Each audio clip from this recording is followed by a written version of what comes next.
sana na ilikuwa pale kwenye conceptual framework kwamba ni lazima tuhakikishe kwamba tunajua mahitaji ya soko la ajira kabla ya kuwatrain hao watu.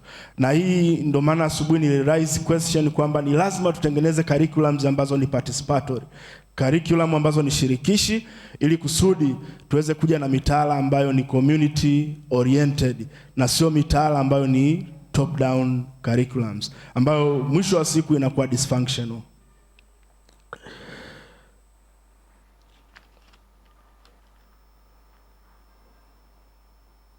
Swala la tatu muhimu sana ni kuwajengea uwezo, capacity building, kwa walimu wanaofundisha kwenye hivi vyuo vya ufundi.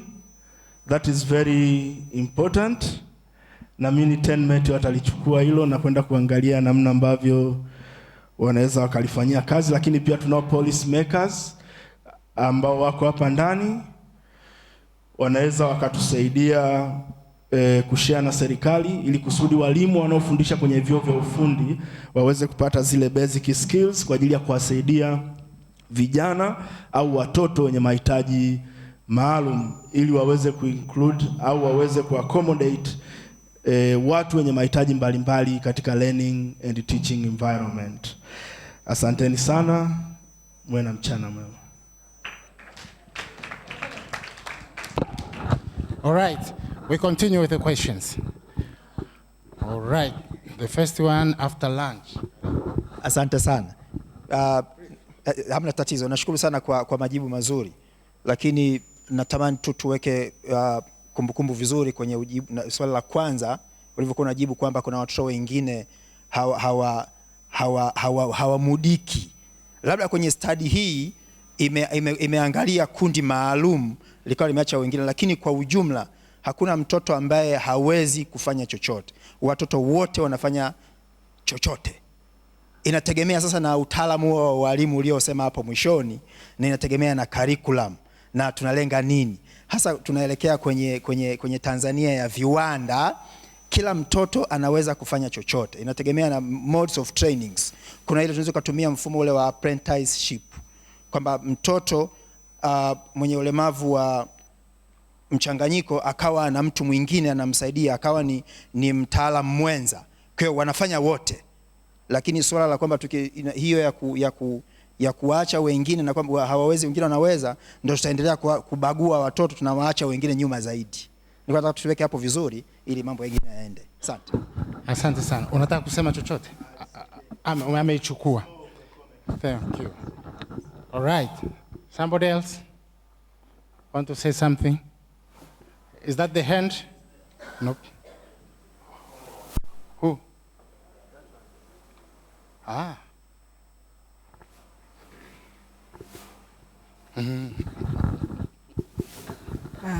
Thank you. My question is not necessarily to the presenter, but to us all.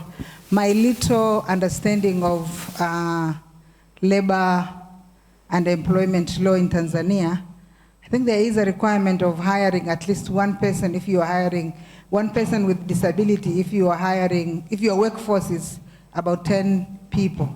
What has happened to implementation of that law? Thank you. Thank you. I think you will have to address this before I move on. Yeah, thank you very much. It's 2%, the law of 2%.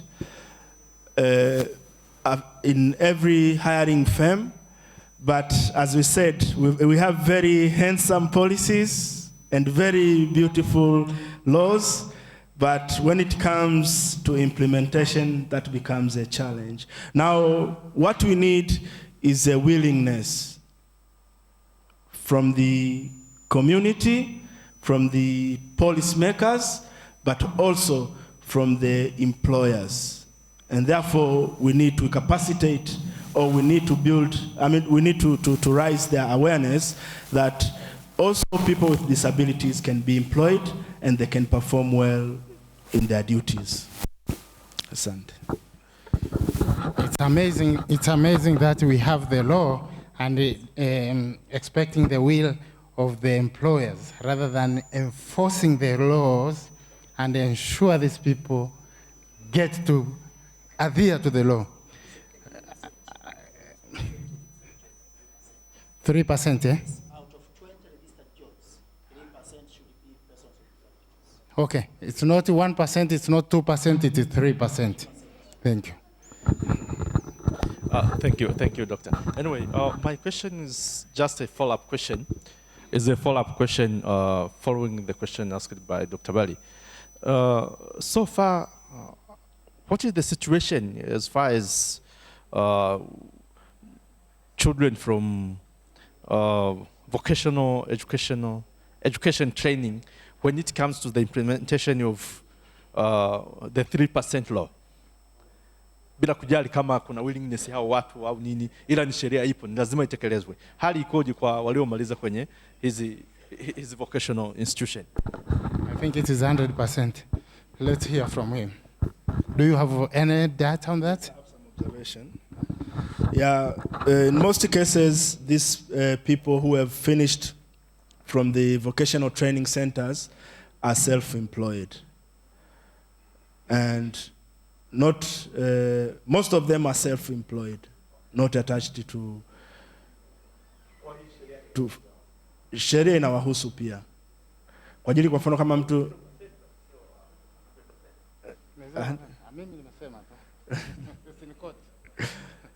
yeah.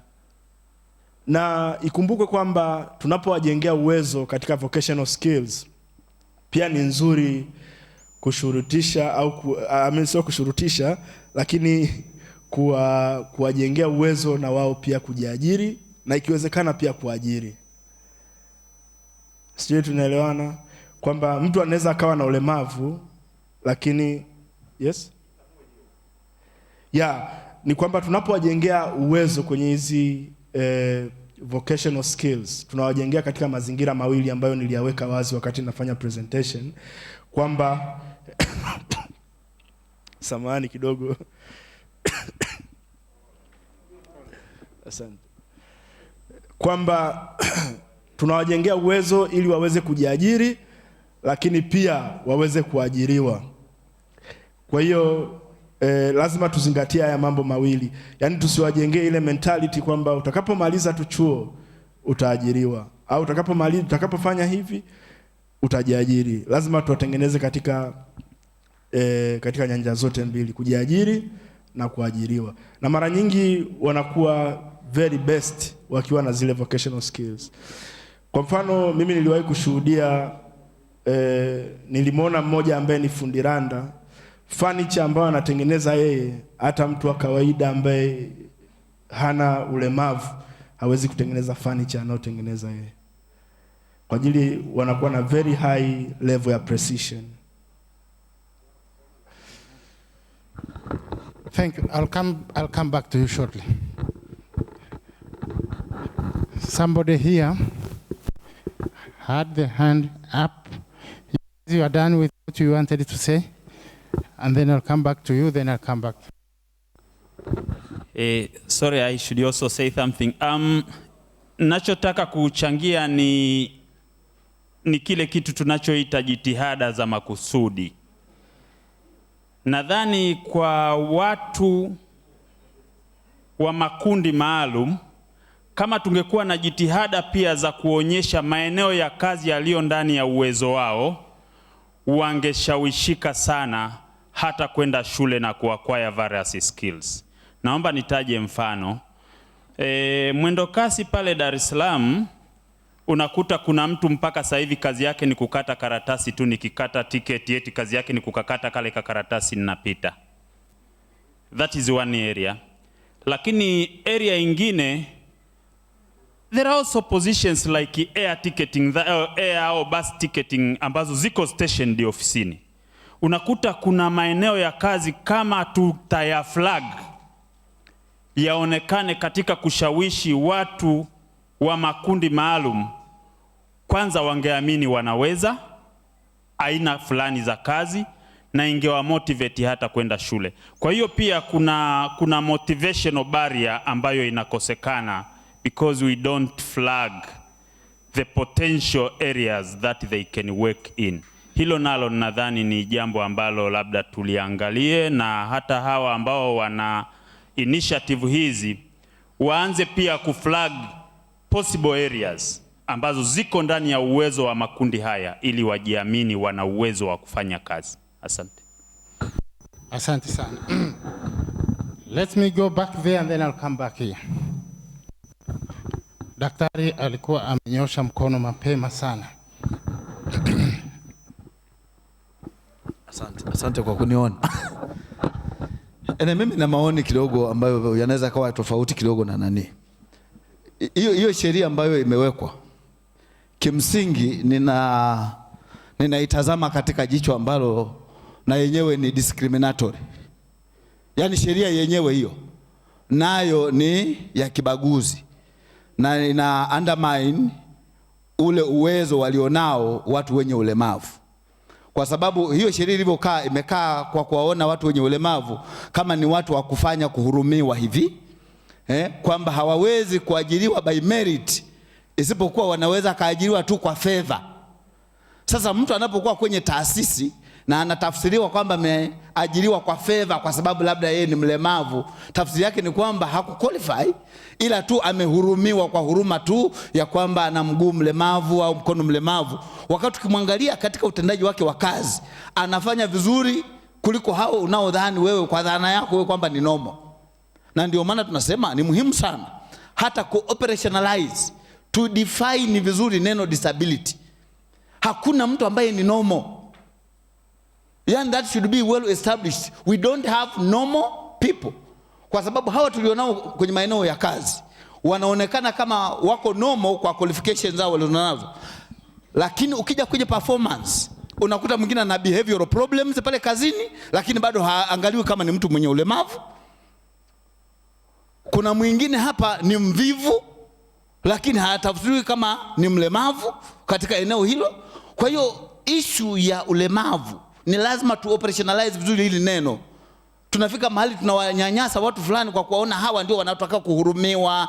Jamii imepokea kwamba hawa ni watu wanaoita msaada, sijui nini. Wakati hawa wana uwezo wa kufanya vitu vingi vizuri kuliko hata hawa wanaojifanya wao ni normal. Kwa mimi nafikiri hiyo sheria yenyewe ina mapungufu makubwa kabisa ya kuwafanya watu waonekane kama vile wanapewa nafasi fulani kama vile ni favor. Ukimwona mlimadala yuko pale, yuko labda kwenye tume ya walimu, basi unamwona kwamba ni mtu amekwenda pale kwa favor tu ionekane na sisi tumekwenda tumecomply na ile 2%. Huo nao ni unyanyapaa. Huyu ana uwezo, sisi kazi yetu ni kuwatrain hawa watu wapate equal education kama mwingine. Akishapata equal education aweze kuperform na compete kwa merit. Sisi kazi yetu ni kuobserve vile viashiria vyote vya kutaka kumnyima mtu nafasi, si kwa sababu ya nani ya ulemavu wake, ila tu mazingira fulani ambayo yanaweza kumfanya mtu fulani kumuona mwingine kama yuko abnormal, yeye ndio yuko normal. Lakini mazingira ya kusema tuwe na sheria inayowafavor, sijui hakikisha kwamba kampuni yako ina 2% walemavu. Wasipopatikana applicants wa ulemavu kwenye kampuni yangu nifanyeje? Niende njia panda kwenda kuwatafuta ili tu ni comply niwe na mlemavu kwenye kampuni yangu ili kampuni yangu iweze kupata sifa? Kwa hiyo inaonekana mlemavu kama rubber stamp fulani hivi yuko pale kwa ajili ya kunogesha ofisi. Hawa sio vinogeshi vya ofisi. Hawa ni wafanyakazi, hawa ni binadamu wanaoweza kufanya kazi. Kwa nini tunatunga sheria ya namna hii? Mimi if I was in the parliament kupitisha sheria kama ningesema no. Hawa watu wana uwezo wa compete equally na watakompiti kwa merit, kwa uwezo walio nao. Kwa sababu kama ni swala la ulemavu, kila mmoja hapa na ulemavu wa kila aina. Watu wengine ni walemavu hawawezi kufuata maadili ya kazini, wanachelewa. Wengine wanashindwa kufanya kazi zao kama walivyoajiriwa. Wengine wanafanya, yani kuna ulemavu wa aina nyingi tu. Pale ofisini ukiwaangalia wafanyakazi wako hivi, ukimwangalia mlemavu ni yupi na yupi sio mlemavu based on the different activities done in the institution, utamkuta kila mmoja ni mlemavu. Sasa mlemavu uliyemleta wewe kwa hoja kunogesha taasisi ni yupi? Kwa hiyo mimi naomba walemavu wasione kama ni watu wa kuhurumiwa, kwamba ni watu ambao hawana uwezo. Wakati wote ukiwaona unatakiwa kusympathize nao. Sio hivyo. We need to have empathy and not sympathy. Sio swala la kunyanyapana na nini. Naomba sana hilo nitaka niliweke sawa mheshimiwa kwamba hiyo sheria ina shida. We don't need it. Asante sana brother. Yeah, it's all about changing people's norms and behavior in order to impact their perspectives towards people with disabilities. Otherwise, hata ukiweka sheria, kama watu watakuwa na mentality ile, nothing will change. Okay? And everybody here, according to doctor, ana ulemavu. Sijui kama mimi ninao. Maybe. So, let's move here. See brother here.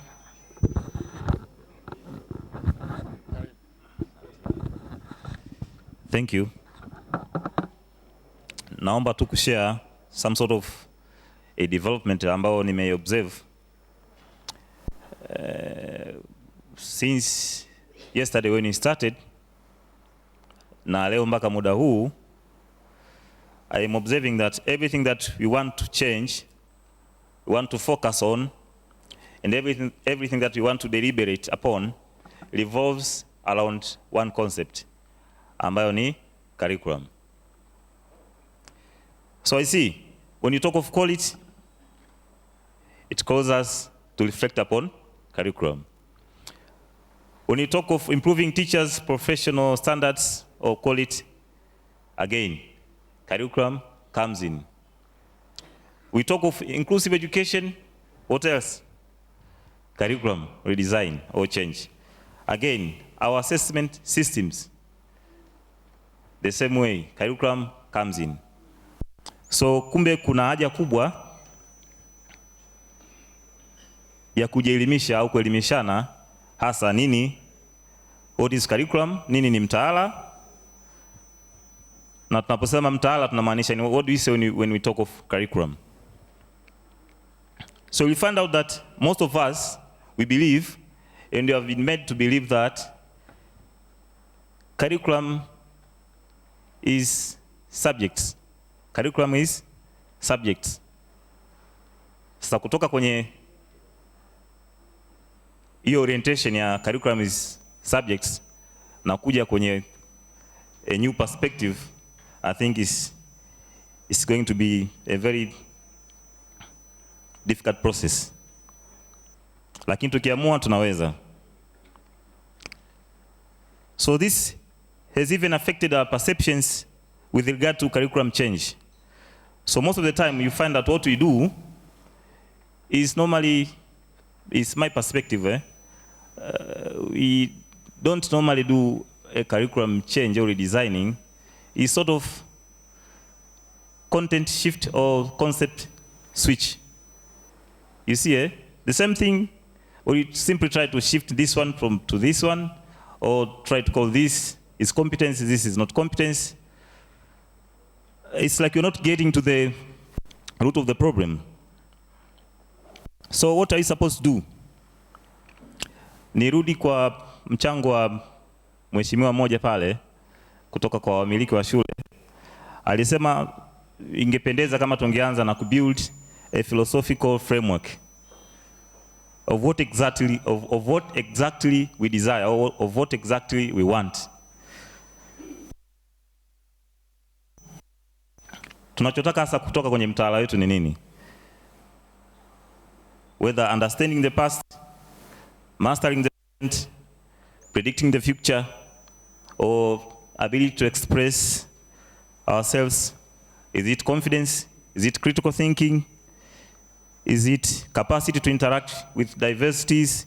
Is it ability to compete in the labor market, or what? Because so far, it's like I've been observing, we are so focused on, our curriculum has been so focused on sort of mastering basic skills. Someone wants to be an accountant, that's the direction. Someone wants to do, yes, that's the direction. So, kama tunazungumzia ku-input inclusive education kwenye curriculum yetu, basi nafikiri we need a total redesigning of the whole curriculum. Tuwe na curriculum ambayo itazingatia tu sio inclusive education, lakini haita tofauti, what should I say, inclusive in the sense of inclusiveness, kwamba ita cater for both those who think need special care and those Mr. Konongo amejaribu kuondoa hiyo neno, lakini what I'm saying, tutafute curriculum ambayo ita address both sides, those who need special care and those we think need less of sort. Kwa nazidi tu kusisitiza the question of whether we need to change or not change our curriculum. I think from what I see, we really need to sit down again and restructure and redesign the whole curriculum. Thank you. Brought back to the issue of curriculum and alignment and all those stuff. Now, welcome.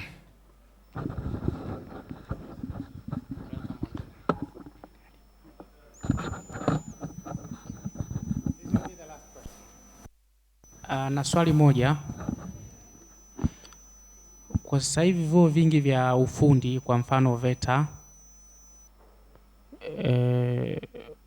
kwa mfano kwa sasa hivi ukitaka kujiunga na chuo ni lazima uwe na umesoma walau mpaka kidato cha 4,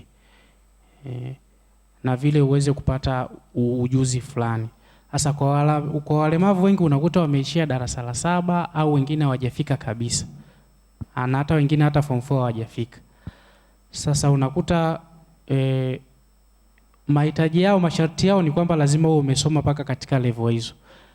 Hatuoni kama tunawanyima au tunawakosesha sifa walemavu za kujiunga na vyuo hivi wakati wana uwezo wa kuingia na kujipatia life skills ambazo wanaweza wakajiajiri wenyewe kwa maisha yao.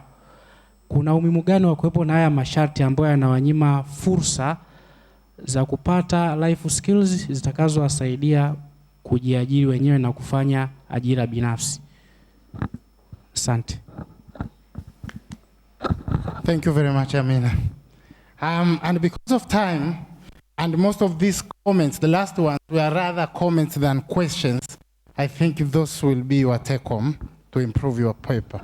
And I would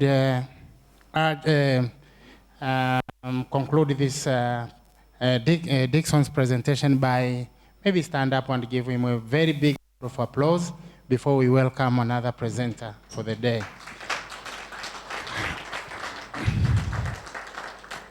Thank you very much, Dixon, and welcome again. Now, let's welcome somebody else here. Most prominent presentation of all the time, and she's going to close the day. And the topic, the famous topic is, where is it?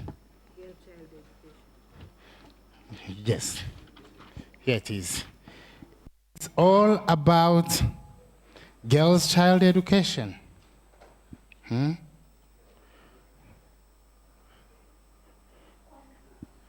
Quality education. Let me read the title here clearly.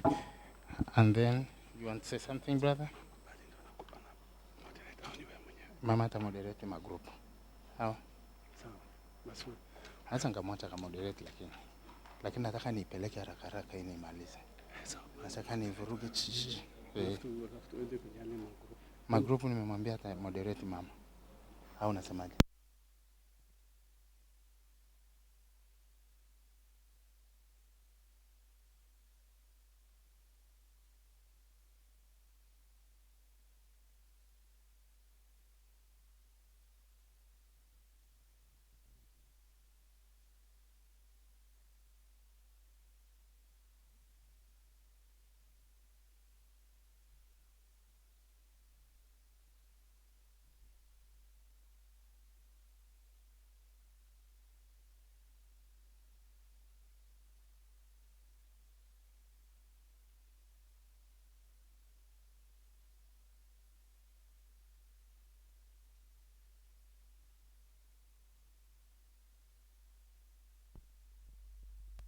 Professor Elinami Swai will present a paper on girl child equality education for sustainable development.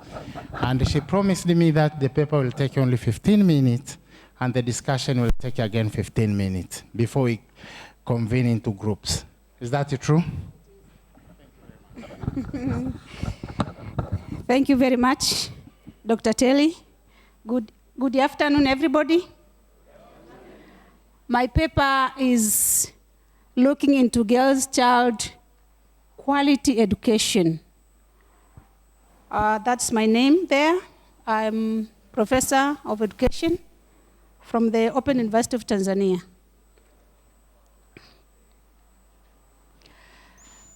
This paper is unfortunately framed in the context of girl-child education.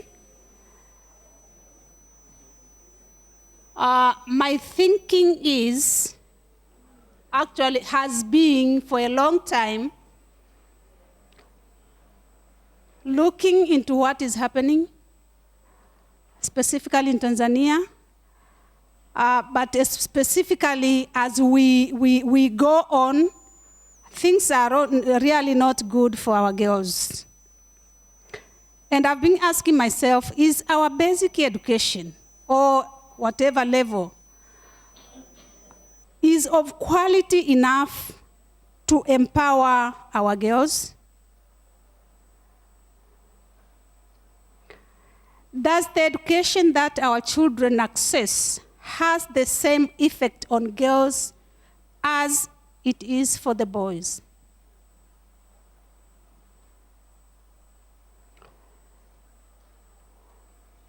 So this paper is specifically focusing on quality education for girls, but I'm not that essentializing agent, because I recognize that crisis of education also touches on boys. And of course, I believe when we talk of quality education for girls, we will just not be fair to say boys have it all, because we know also they need quality education. And also I believe that quality education is that education which boys and girls have the same opportunity to access, learn, complete, and able to use what they learned to contribute to the social and economic development of their country. The problem, it has been a belief that when you give a girl education, she simply becomes empowered.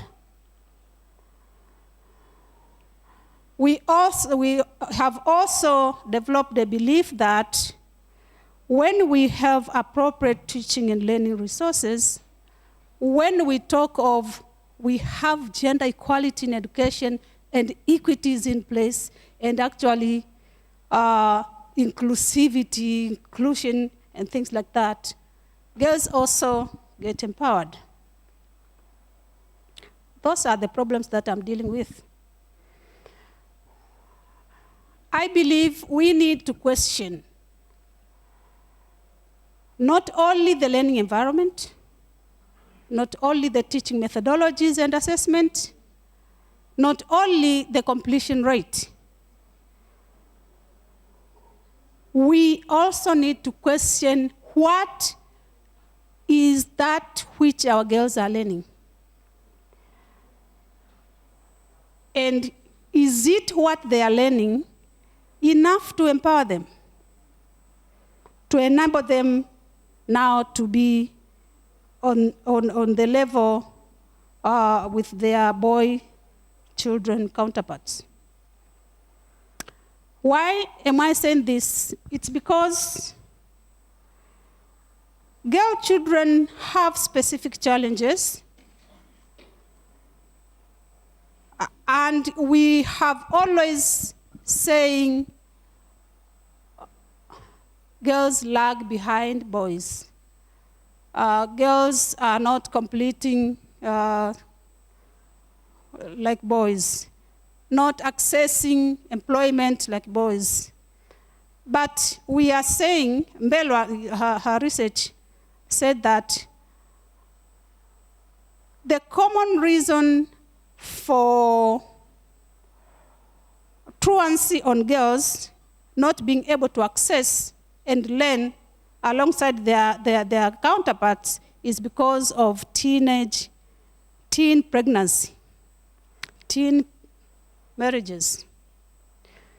I think, I don't know if you guys, maybe women who are here and who maybe are in contact with girls for one reason or another, will agree with me that if you want, for example, to have somebody to help you at home, and you need a helper at home, it is like impossible. You want a girl from somewhere, anywhere, who has finished from 4, because I need to have a quality house helper. You will not get it. Am I right? Am I correct? You guys, you won't get it. Either somebody tells you, I have 3 of them who really want to come, but they have to come with their children. Because it's like everybody has a child. Okay, I need smaller, maybe, who's not, they have children. And I'm saying, what is going on? Where were these men? It's like they were somewhere, now they are just catching. When a girl becomes pregnant, her life just drastically changes. In Tanzania, her education ends, her job perspectives diminish. She becomes more vulnerable to poverty. She becomes more excluded. Oppression is waiting for her, and exploitation of any kind you can imagine, and also not forgetting her health. Sometimes we tend to look into teenagers who got babies, and we think, well, it's her problem. I say, are you sure? Because it's not actually. It is our problem. It is our problem, all of us. In short, early pregnancies, I don't want to go into that, jeopardizes the realization of several sustainable development goals, including a lot of them actually. Now I'm saying, girl child has specific competence needs.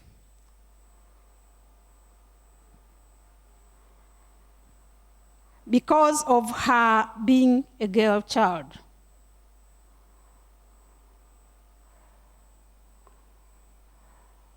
When we are talking of a lot of plans that we want to achieve,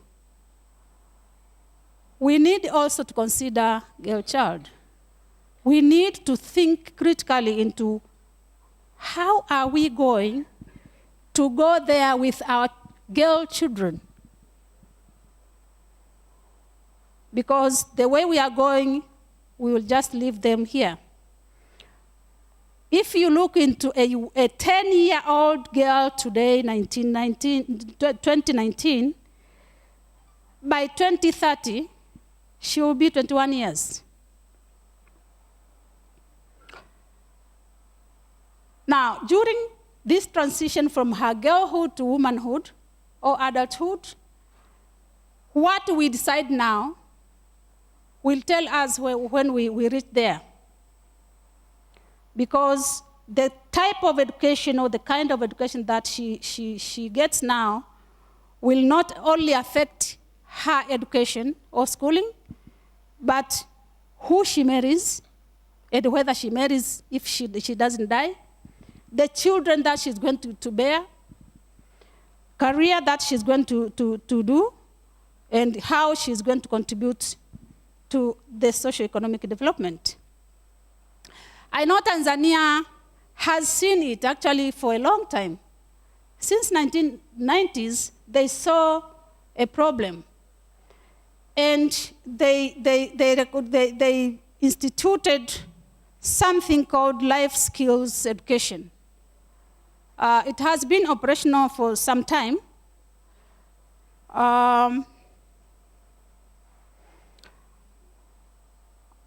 And this has been practiced in many countries, in the north, in the east. And Hooks is talking about it. She said, life skill education aims to give voice to students' thought, to express their concerns, and to use their own experiences and feelings as a valid source of knowledge. She's talking about how do we construct knowledge? Is what the girls know important? Somebody was talking about, can we have individual curriculum? Is what they know important? Is their voice important when we talk, we think of doing anything related to education? If we give them or we provide them with quality life skill, they will be able to talk, to speak, to reflect, to give their voices. Life skill education, as World Health Organization defines, is knowledge and skills and capacities to adapt and develop positive behavior to deal effectively with the demands and challenges of every day. And for me, I think this is what we need for our girls, to be able to negotiate their life, to be able to have a voice in the relationship, to be able to say no, to be able to have confidence, and to talk when she sees something, when somebody is exploiting, when a brother is trying to rape her, or a colleague, or a neighbor, or an uncle. It is the education that will give them capacity and ability to talk to somebody, to negotiate, and so on and so forth. As I said, it has been seen as working in many places, and actually even here in Tanzania, it has been working, but maybe it's not being implemented the way it should. We have not given it much effort. Now, I had only 2 research questions, but these 2 research questions also generated a lot of other questions because this was purely qualitative research. How do primary school teachers, but also parents, and also the pupils, conceptualize life skill education? Because I believe, as you know, the way one conceptualizes, the way one understands any phenomena is the way one develop attitude towards it or implement it. But also the second one was, what are the challenges that are encountered in the process of provision of life skill education? I don't want to go into much literature, but I want to look, it's only one relevant literature that I saw in Tanzania that was done towards that, and this was done by UNICEF, the efficacy of life skill in empowering children. And it was titled Tanzania Life Skill Assessment, Life Skill Finding Report. UNICEF was assessing the students' knowledge of proficiency accruing from life skill education, which have been developed or seen as developing academic grit. I don't want to go in there, but self-control, problem solving, but also they looked into health education and practice. That's what they did to be able to determine whether it was bringing in what it was supposed to bring. That assessment found that there were a correlation between grit and academic achievement, relationship between problem solving and academic achievement, and the relationship found between self-control and academic achievement. Now, this research actually was done in a very short time. I had time to go to Shinyanga, and I am coordinator of sexuality education, and we were piloting there, and therefore I had time to also look into how they are taking it and how they have been thinking about social skill, life skill education. So I used semi-structured interviews, but also I had a lot of questions because it was such a timely research where now we are. I wonder if you know the statistics of teenage pregnancy in Tanzania. Shinyanga is in the red, actually. We are talking of now, in Tanzania, it's like 4 teenagers, 1 has a child, or is pregnant, or is about to give a birth, you know. But in Shinyanga, it's even worse. So it was like, wow. So the scope of it was a lot of reflections of not only life skill, but a lot of what was happening, why things are doing the way they are, why girls are doing this, what about the parents, what about, you know, teachers, and so on and so forth. So my design was phenomenography, which is interpretive. It is in interpretivist paradigm that investigates different ways in which people experience something in relation to themselves.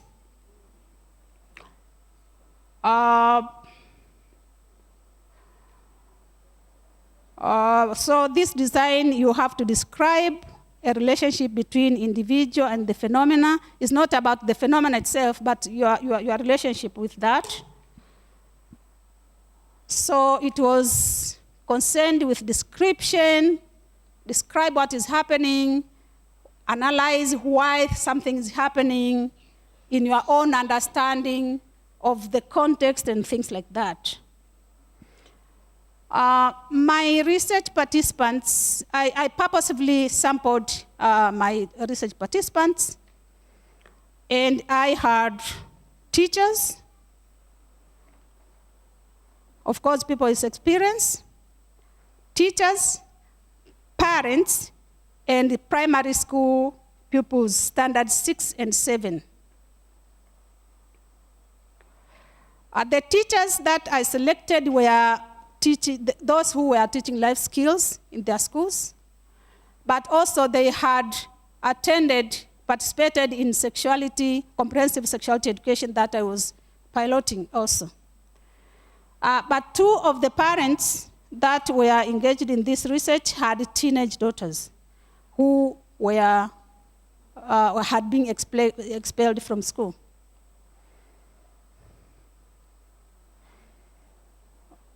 And standard 6, it was obvious that at least they had an experience, they have been undergone the program of life skill education.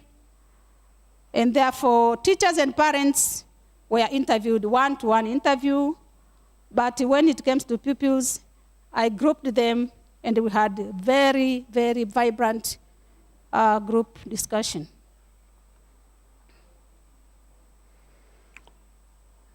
it's that I don't want to go into because I just want to touch on. Now, when it came to what I was analyzing, how I was analyzing it, I used content analysis, whereby I was able to look into what were the responses and the themes that were emerging.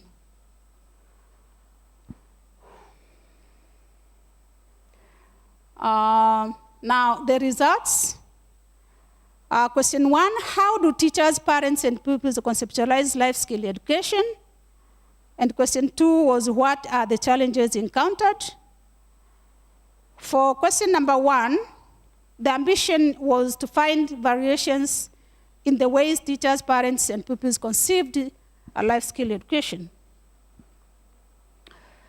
Now, the focus was to find the research participants could link life education, life skill education with pupils empowerment. Remember, my idea is this, we know it has been used to empower girls, empower students, actually, not only girls.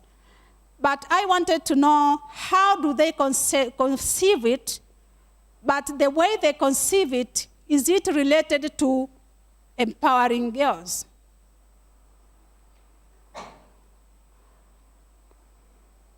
Now, the second question focused on the effect of research participants' conception on the implementation of life education, life skill education. Here, my interest was on the strategies they use to tackle also the challenges they encounter, because the way one explains or describes the challenge that she or he gets, also you interpret it into how he or she understand that phenomena and the problem or challenges that he or she gets. And therefore, if he or she thinks that she has strategies to use it, because if you don't value something, you don't even try to find strategies so that you can circumvent the environment that you are in. Now, the conceptions of teachers were many, but I tried to really cluster them and get very few so that I'm able to assess them. Life skill education for appropriate decision making. This was response to many teachers, like 20 of them, 20%, appropriate for decision making. They thought that when you provide that, students will be able to make more informed decisions. But also, they thought life skill education was for good social relationship. They can just have good relationship. And then others, yeah, this was like, all of them thought, yeah, they can relate, they can talk, they can have good friends. And also 20 of them, 20%, thought that it's for emotional support, especially when you look into the document, it's a lot about HIV. If their parents have died, you have to give the life skill so that they have that emotional support. I think that's where this notion came from. But when you look into the conceptions of this education from parents, they were directly saying, wow, this is for HIV, prevention skills, so that our kids can prevent themselves from falling prey of HIV. But also 40%, they thought that it's for self-reliance. They can engage in a lot of projects and be able to be self-reliant. Those were the parents. But 10% of them thought, yeah, they can solve problems. When it came to pupils, they also were thinking along safe relationship, also to avoid HIV, STD, and so on and so forth. But also they were thinking that life skill education help them to know good friends and bad enemies and things like that. Relationship, sexual engagement, you won't do it, and things like that. But also they thought that life skill for open communication with parents and teachers, encouraging them to talk and tell their parents who is asking them about something bad, and things like that. Now, the second question on the challenges, yeah, this was really something. Teachers look into the challenges as lack of appropriate teaching and on life skill education, appropriate training on life skill. A lot of them, most of them, were thinking that we didn't have training. I think we have been talking about this for a long time. We don't have training on life skill, and therefore, actually, we are just going, and we don't have the language. We are shy, you know, things like that. But also, they were talking of lack of teaching and learning resources. And other challenge was lack of support from the parents, community, including police.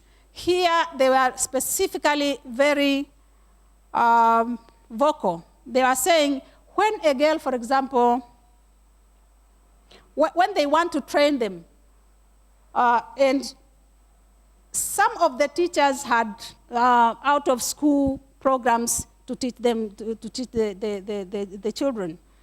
And then they were lamenting that parents were not communicating with them, they were not supporting them to be able to engage with their children. But also the community was not even helping them or even helping to support the girls who have been raped in the community and things like that. But also, police was not even cooperative. And the ideas around that. But also, they thought negative attitude of the subject from the pupils, that many pupils were like, yeah, it's not mathematics or English, so what? Parents' challenges, they had just different view. They thought that teachers were using inappropriate language and also in teaching life skill. They were using bad language, you know, it's like you are talking about sex and condom, you know, all those really taboo words, and they were not very happy. But also they thought it was inappropriate content for their kids. It's like you are teaching them to do it, like they were not doing it already. But also they lamented on the lack of communication between parents and teachers, that they were not much involved in agreeing for their kids to be taught, the time to be taught, and things like that. Challenges on the pupils' responses. Yeah, most of them, they're like, yeah, well, there is no challenge, of course. But also they said there was irregular teaching and learning, that you might find that in the syllabus they are supposed to be taught, but something else is taught instead of life skill education, so they thought maybe it was not important. And others thought that it was not a serious subject. You are talking about friendship, you are talking about sex, is that a serious really? Now, when we look into the responses, we see that all the participants, the teachers, the students, the pupils, and the parents actually were aware of the existence of life skill education schools. But we are also seeing varying conceptions of life skill. And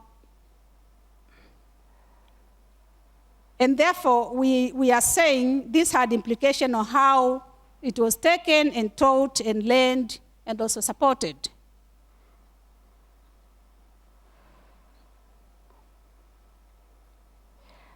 Unfortunately, for very, very, very, very sad, when you ask more questions related to what do you mean by when you say for decision making, you don't see a lot of empowerment coming in that it will help them to actually make informed decision and become confident and things like that.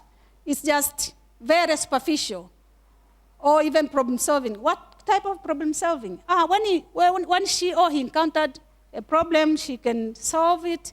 How? You don't see empowerment coming in, and therefore you see they understand it cognitively, but it's not like, oh, for what end, to what end. But as we were also talking and discussing, we also touched on what is happening around here, because we are seeing a lot of just things. In Shinyanga, marrying young is still seen as a prestige to the family, and education for girls is seen as secondary, still until this 21st century. And I was saying, you have to come to Kilimanjaro. And one was saying, it is better for a girl to leave school and get married than to complete school with no one to marry her. She becomes a burden to the family. Now you see, a girl child without marriage, somebody, she's like non-existent. So she can't stand alone. Now, we also thought that, do you know the strategies? A lot of teachers said, train parents on life skill education to help them to have the language and confidence to teach life skill to their children. Actually, even the teachers need this so that they have the language, the courage, not only the language, but the courage. A lot of them were very shy. And when they find a topic that is talking about relationship, condom, you know, things like that, it was like they don't want to associate themselves into those kind of things. But another strategy they said will help is to utilize community to also protect and support girls and their families. This was also huge because without the community to even be able to talk about it openly, that what is happening to their girls, our school itself cannot do that. So that is strategy, they thought.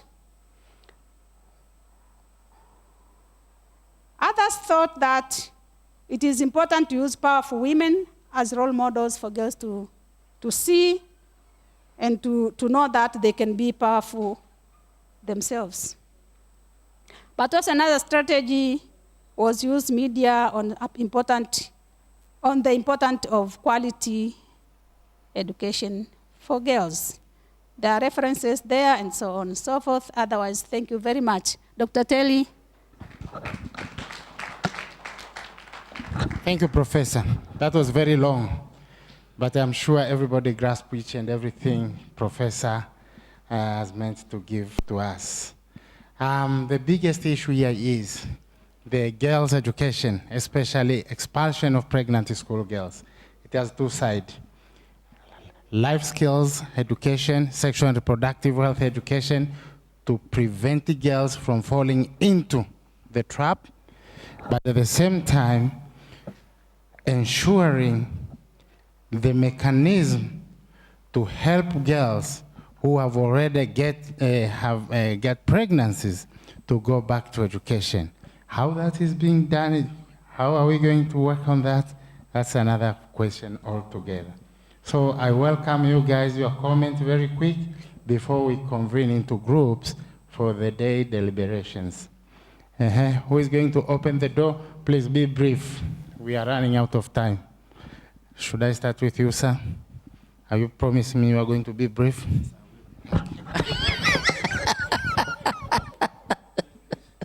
Thank you very much, Professor Swai, for the presentation, and Mr. Chairman for allowing me.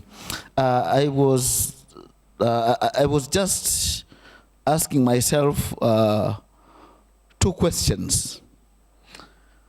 One, I was wondering why there is life skills education only for girls and not for boys as well, as far as we know that both girls and boys are supposed to have life skills. So perhaps that could be also established. And if this is only for girls, where do boys learn life skills? And then number two, it looks like life skills as you have presented is a sort of education provided to girls to safeguard them from boys. Because they are taught like how to escape boys and, as you have called them, bad enemies. I hope when you say bad enemies, you meant men. Now, research that has been done recently has shown that there are more boys who are vulnerable, particularly on these sexual matters, than girls. Now, I don't know if whether we only need to cherish life skills education for girls and forget that even the boys who are victims, now they need also to get this kind of education. In Kenya, I think 2 years ago, we heard that men in Kenya decided to demonstrate because they were highly harassed by their wives. So if you look at that one, you find that perhaps the relationship between the treatment between men and women, we are both treated the same, that there are abuse on the part of men and abuse on the part of women. The only degree that we differ is the degree to complain, that men are not complaining more than women. So I think we are suffering in silence on the side of men, but we are all suffering. So we needed to find an intervention that will cut across. Thank you very much. Thank you very much. Appreciate that. Asante Profesa. Mimi naweza sio maswali, ni mapendekezo zaidi. Kama wadau, nimejaribu kufikiria quality related challenges ambazo zinaathiri hasa watoto wa kike kama Profesa alivyo address. Kwa nimeona issue ya kwanza, tuimarishe misingi ya ulinzi na usalama wa watoto, safety and security kwa watoto wote. Lazima tuwe na mifumo ya ulinzi na usalama kwa watoto.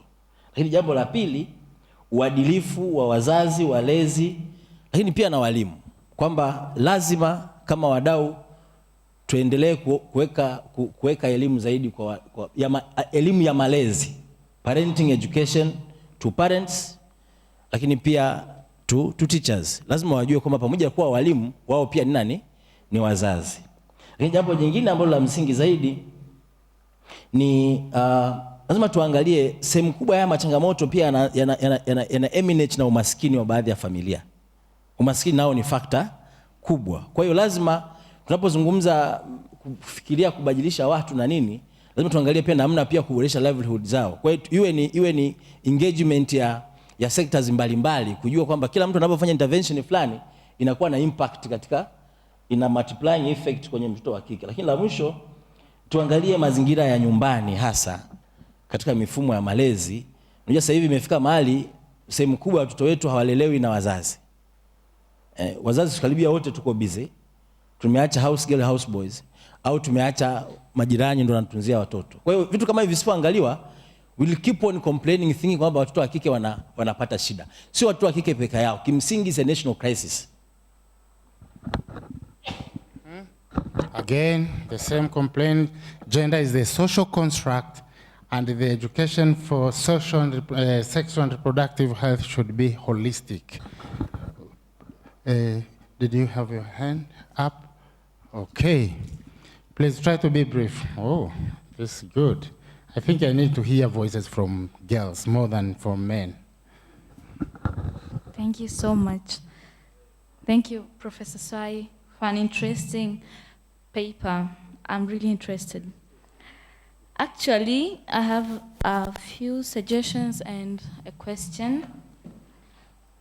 Now, I would like to suggest, I believe kwamba this problem is more of personality. And as we spoke earlier, that in the modification of the curriculum, there should be a portion for personality development, as our dear coordinator explained. I believe that if they are trained as young as they are, we girls, to develop their personalities, that will have them, not only girls, of course, just as how they said, it's a national crisis.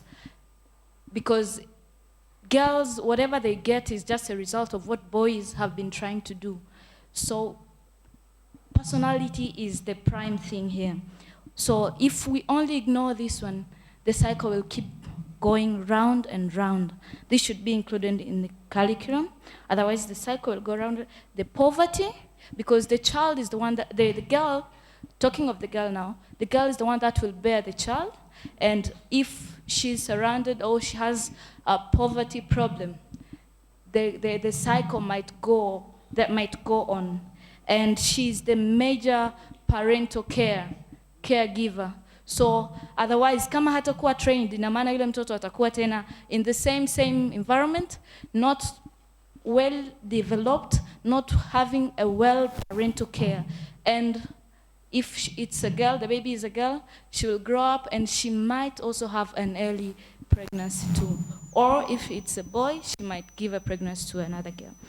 Also, that would also bring to poor education and not qualified one. Also, I would like to know, also, okay, the other suggestion is putting more emphasis in these teachers that we believe that are delivering the life skill education.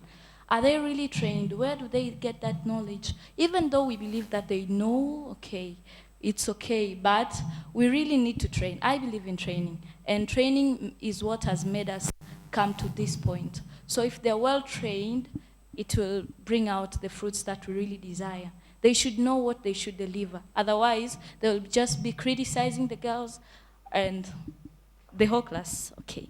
Also, I'd like to know, yeah, the question that I wanted to ask is that one. So if the teachers are well trained, and they should know the vitality of the life skill education. Thank you so much. That's wonderful. Thank you very much. Again, we need to have social skills, we need to have emotional education, plus the intelligence, cognitive intelligence as well. Welcome, sir. Thank you so much, Dr. Terry. I really enjoyed this presentation. I have just some few concerns. One is just like a comment, and another is a question. I understand that we have a very, very serious problem when it comes to access, not necessarily to quality education, just the question of access when it comes to gender divide. We have more men schooling compared to women. And the problem is more acute in rural regions, including Shinyanga. I agree with that. But when it comes to even to higher education, we have a very serious problem when you look at program-wise. We have more, for example, in the programs related to STEM, we have more boys than girls. And the problem is more serious when you consider the cultural beliefs. When given an opportunity to make a choice who has to go to school, most of the parents in those rural regions, I think even urban areas, would choose to send their boys to school than their girls. And when it comes to pregnancy, the problem is very serious in Shinyanga. The last time I checked the statistics, I think it was 1 out of 3. Yeah, but now, tayari wana mimba. In your view, based on your findings, tuachane nao, how we should find a means to keep them schooling and learning. Thank you.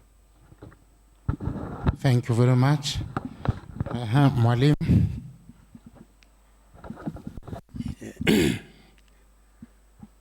Asante. Na mimi niliona nimekaa muda mrefu nasikiliza, kaona na mimi niseme kitu hapo. Kwa kweli tukiliangalia swala hili sijui kumlaumu nani. Mimi nadhani tujilaumu sote tu, kwa sababu watoto hawa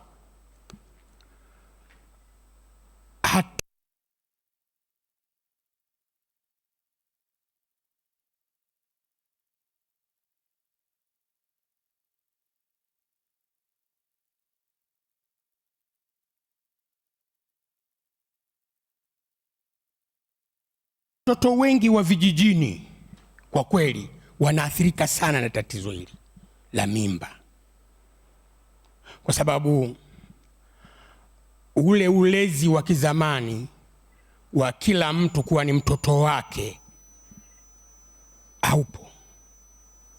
Mtoto anaweza kwenda hovyo hovyo katika eneo, lakini hakuna anayejali kwa kuwa tu si mtoto wake. Sasa hili limekuja kufikia hali ngumu sana.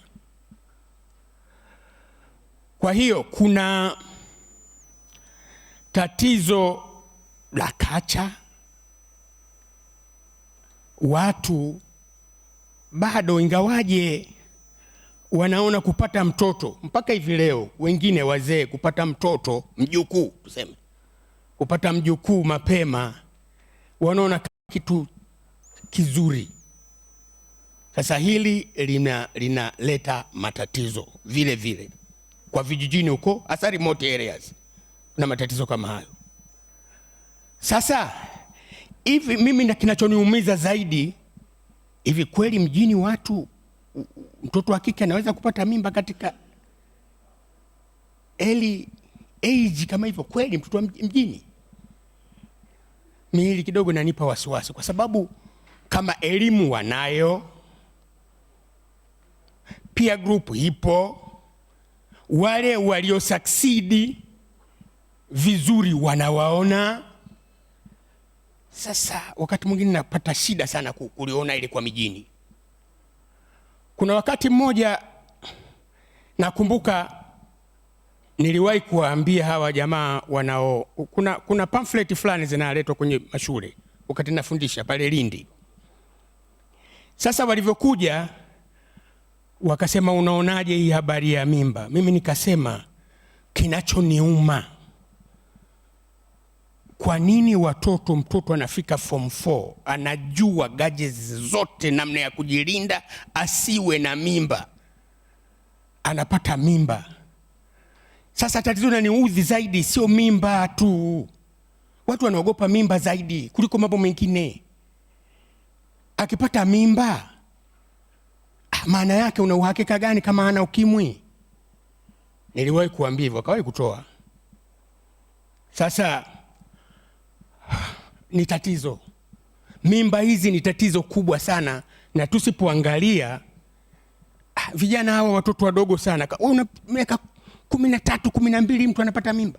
Kama alivyosema pale dokta kwamba unaliona lijitu likubwa kabisa na heshima zake linaatamia ka house girl.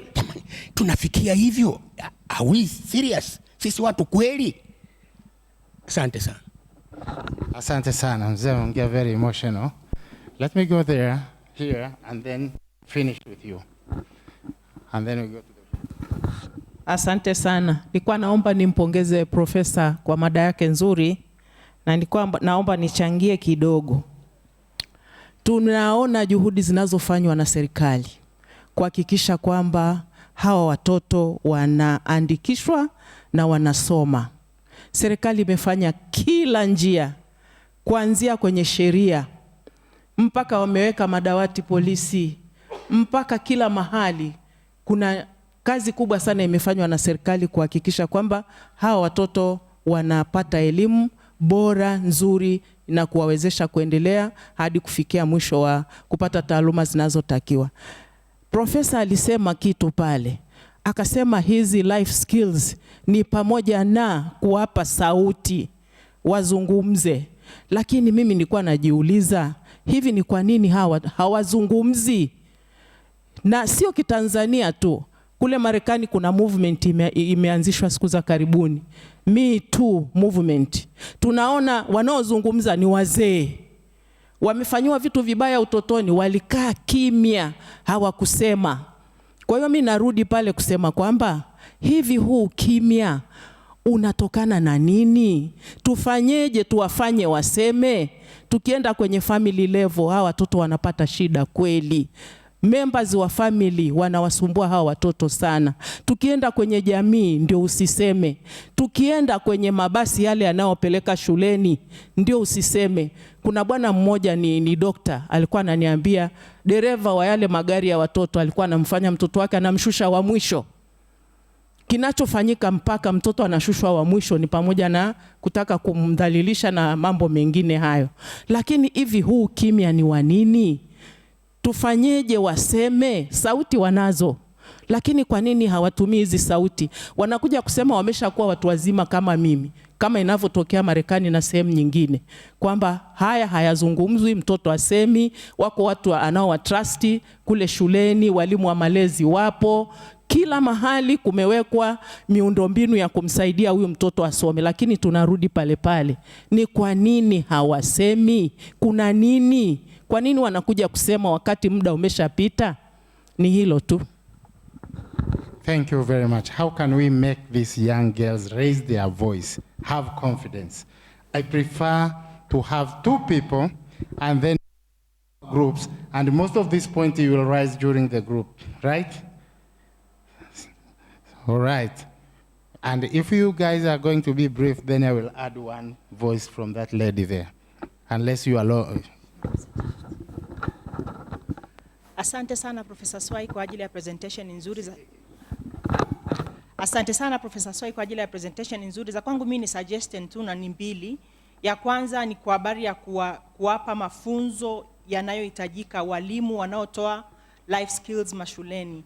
Na ninaliongelea hili kwa experience. Kuna kipindi nilifanya na mradi ambao ulikuwa unatoa life skills kwenye club za watoto mashuleni, na walitrainiwa walimu kwa wiki 5 ili waweze kutoa mafunzo haya kwenye hizi club za watoto. Kilichotokea, mradi haukwenda vizuri sana, lakini ilionekana kwamba ni kama vile walimu walikuwa wanaonea aibu wanafunzi wao kutoa haya mafunzo, na badala ya kuwachukua walimu tukawachukua watu kutoka kwenye health facilities. Wale wa RCH wakawa wanaweza wakaongea kwa uzuri zaidi, na mwisho wa siku mradi ukawaacha walimu ambao wanafunzi walikuwa mashuleni, ukaja na watu kutoka kwenye vituo vya afya. Kwa hiyo kuandaa mapema walimu kuanzia kwenye vyuo ni kitu cha msingi sana. Tuligundua kwamba mafunzo ya miezi 5 hayakuweza kuwapa ule ujuzi na ile confidence ya kutoa mafunzo kwa walimu wao. Kwa hiyo mafunzo ni kitu cha msingi. Lakini cha pili, mama pale amelizungumzia, kuna ukimya ambao watoto hawawezi kusema. Kwa nini hawasemi? Mara nyingi wale wanaopata matatizo wakisema, tunawapa majina, tunawaabuse tena sisi kwa maneno. Kwa hiyo inakuwa ni tocha mara mbili. Amepata abuse huko shuleni au nyumbani au popote alipoipatia, anapo speak up sasa kwamba nilipitia shida hii, badala ya kuwa watu ambao tunaweza kuona ni shida alipata, tunamuona aliyekuwa na shida ni yeye. Kwa hiyo kuliko aseme apate matatizo mara mbili, mara nyingi hawa watu wanakuwa wananyamaza kimya. Excellent point. Rather than helping those who raise their voices, we keep on embarrassing and harassing them. Thank you. Thank you very much, Professor Swai. My observation is, why is life skill tied up with sexuality education? Because as we know, sexuality for women is both a blessing and a curse. And we know elsewhere where they have Onyago, especially Onyago, we have been saying that if children are introduced to sexuality education, they have the tendency of practicing it. But when we are teaching it as reproductive and sexuality education, we are not seeing that it might have unintended consequences. Thank you. Excellent, thank you. Doctor. Now you are going to be the last, and because you are the lady, I think you should get the last and the... Asante, nashukuru. Nami napenda kukupongeza pia kama wazungumzaji waliopita. Na my concern here is just a little suggestion. Labda tutoke kwenye au nimetoka nje kidogo ya kuwapa life skills wazazi pamoja na hawa mabinti. Labda turudi kwenye psychological point of view.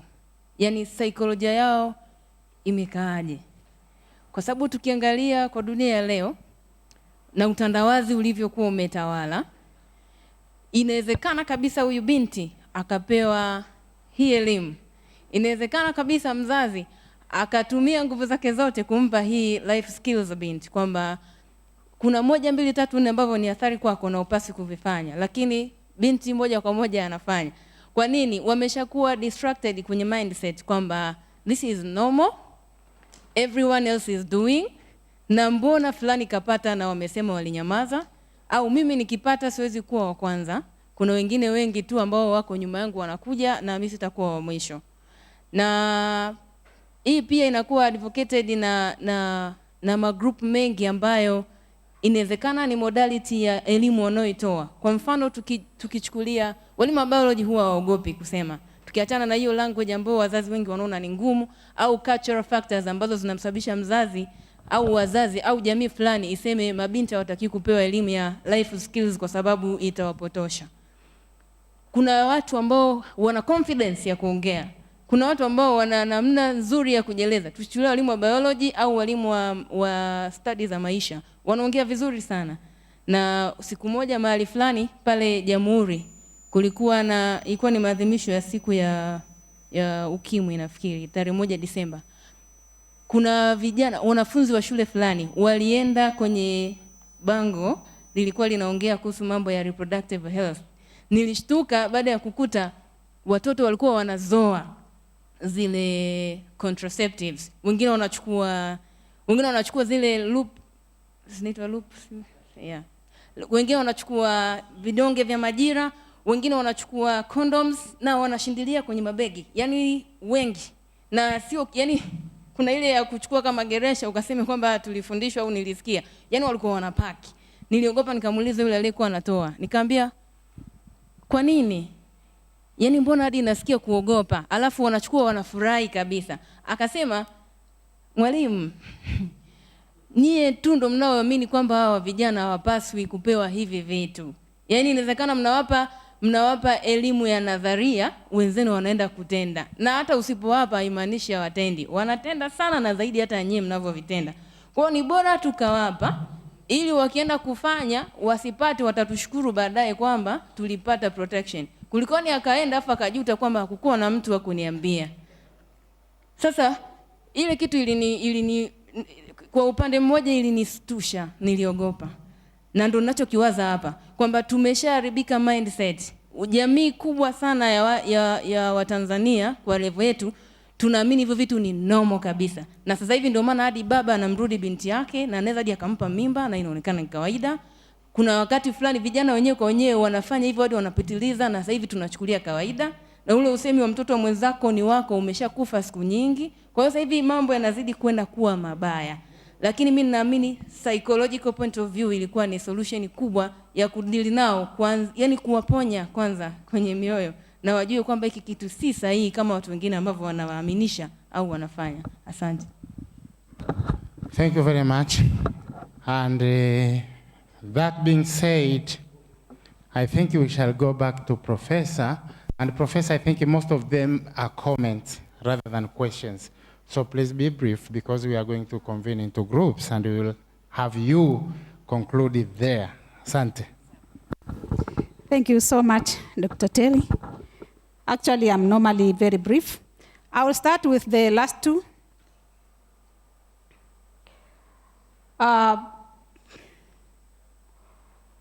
You are talking of using health workers, si ndio? Watu wa medical.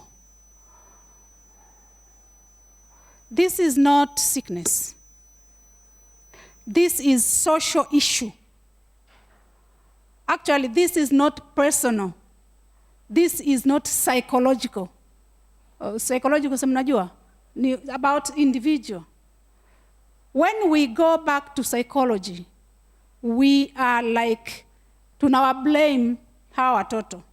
But when you look into why they are becoming that, it is about power relation. Power relation is in the social interaction, of course, and cultural and historical. So it is extremely, extremely important to train our teachers, to teach them, because it is the teacher that is providing knowledge, skills, capacities, and things like that. When we talk of life skill education, we are talking of critical thinking. We are talking of problem solving. We are talking of questioning the structures of oppression, questioning schools, questioning rules, questioning relationships, and being able to be confident and talk about it. If it is taught very well, we are building up people who can speak up. So when you say, why are they silent? They are silent because they have not been taught to talk. Sindio? They haven't been told. We assume that, you know what, she's a teenager, amevunja ungo, she can talk. Did you teach her how to talk? What to talk? Have you encouraged her? Have you supported her? Wamama wangapi, msichana wa kazi anakuja, baba amemrape, anaambia, I don't want to hear about that. Sindio? That is the culture of Tanzania. We have to start teaching them to talk, to be confident, and of course, to support them. Kwa sababu hatuwezi kuacha, amesema baba amemrape, alafu, and then you just atauawa. And therefore, community is very important, na nimeingiza kwenye pepa yangu. Dr. Bali was asking about why life skill is linked with sexuality and reproductive health. It is about social skills, negotiation, questioning, being able to, you know, to engage and to survive in the society. Mwingine alisema, why are you talking of girls? Mwanzoni nilisema, I'm just focusing on girls' education. It's not because boys have it all. I talked about that. And I didn't say life skill is about girls' education. It is about both of them, because you can't teach girls to be confident na wavulana wako hapo chini wamelala, then wanakuwa confident ya nini? Ataolewa na nani? It's just my focus was on girls' education. Excuse me. So boys also need to be empowered, so that sio wanaomba tu. Lazima uangalie hata nyakati. Sasa wanaomba hata uelewe, atakukubalia, uondoe, utatolewa baru. Sasa, you know, they have to be empowered. Sitaenda kwa mengi, lakini that many questions actually were about what I was talking about. We need a different content, because what they are being taught, 4 mara 4 ni 16. So what? What am I going to do with 16? Is it going to help me to talk about my brother raped me yesterday? How am I going to talk about that? Where am I going to learn that? We need at least something to cling on, so that we give capacity to these kids, so that we don't continue seeing all this. Nakumbuka Mkonongo ulisema, boys are also in trouble. But when you look into statistics, my friend, boys wanapata mimba jamani. Kwa sababu hata ile decree haijasema aliyempa mimba. Alisema msichana ukipata mimba what? Nenda huko. Hakusema wewe na huyo aliyempa njoo naye. You know, all those statements zinamfanya really very vulnerable. Wazazi wanamkimbia, mvulana anamkimbia, community anamnyanyapaa, na mpaka rais wako anakunyanyapaa. It is really serious than what we are thinking. Labda kwa sababu hujakuwa na msichana ambaye ampata mimba. It is heartbreaking. Otherwise, I don't want to take so much time. If you have more questions, please, we are going to break into sessions so that we ask more questions and come up with very concrete deliberations. Thank you, Doctor. Thank you very much, Professor. I know there are some others who have really concerned issues and questions to you, Professor, but I stopped them short. I told them during the deliberations in groups, they will come up with the questions. By the way, the statistics you use, the data, which year is the latest? It seems like your statistics are outdated, some of them. They are.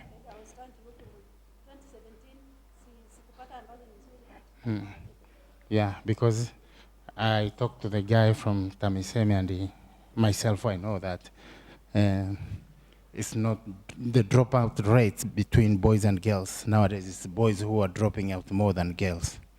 So let me welcome Dr. here to take over and move this ship forward.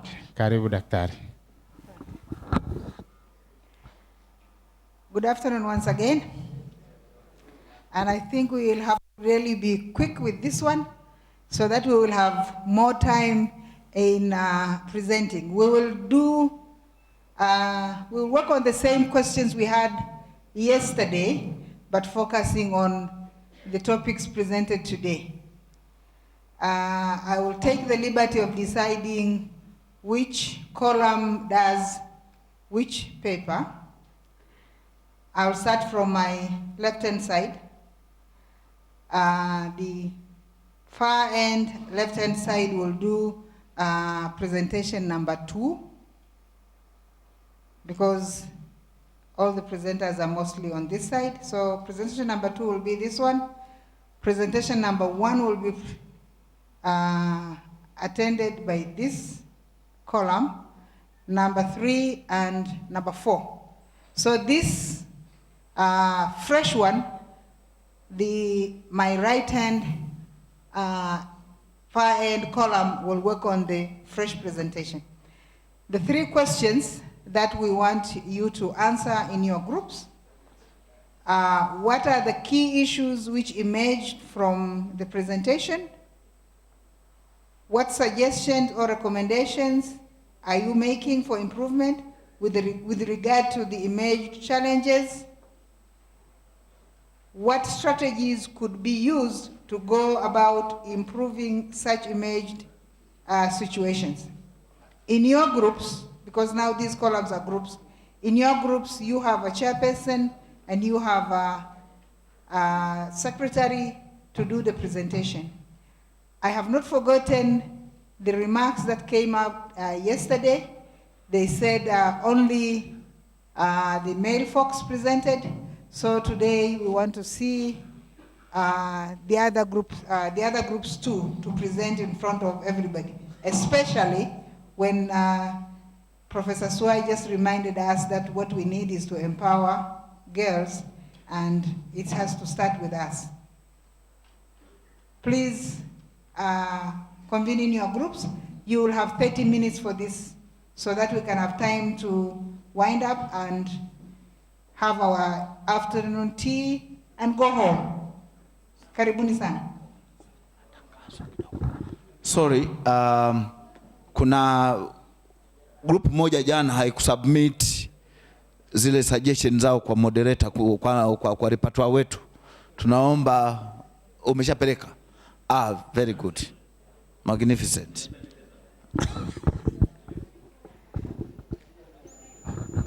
Yes. Wewe nenda kule. Number 2 hapa. No. Ya kwako ni hapa number 1. 2 ni huku. Kwa hiyo wewe utakaa tu lakini hutaongea. Number 2. Number 1, Dr. Mena. You will sit in the group in order to get inputs, but you are not going to sway their discussion.